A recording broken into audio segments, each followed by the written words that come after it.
As students prepare to return to school, there are unanswered questions about the digital divide. Welcome back here at 5:30. I'm Maurice Dubois. And I'm Christine Johnson. We are continuing our back to school series looking at the new normal. And unfortunately, hundreds of thousands of local students are still not connected to Wi-Fi. CBS 2's Aundrea Cline-Thomas reports on the rush to change that.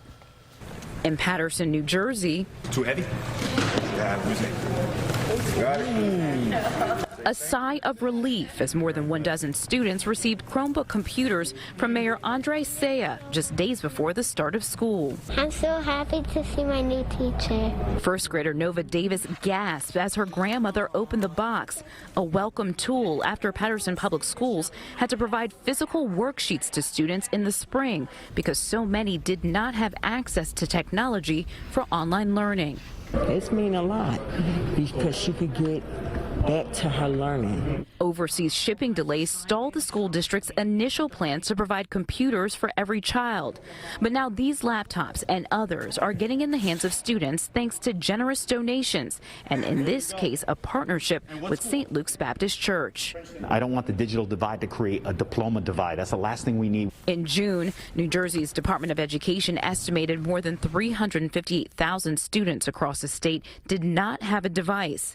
Since then, many districts have turned to online learning, at least part-time, to start the school year. They're not alone. There are some shelters, for example, in New York City that don't have sufficient cellular reception to get the iPads to work. Nonprofit Advocates for Children is helping to bridge the digital divide for New York City students. The Department of Education has distributed more than 300,000 tablets, but from not being able to log on because of shoddy cell service to not having a device at all, not every student is prepared.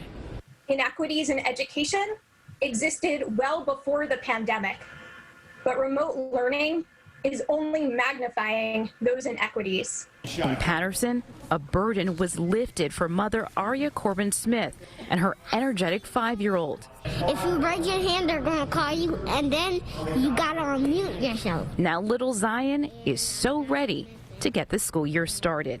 Aundrea Cline-Thomas, CBS 2 News. And you can head to cbsnewyork.com for more of our back-to-school coverage. There you will find the latest on school reopenings, along with remote learning tools for students. It's all there for you, cbsnewyork.com.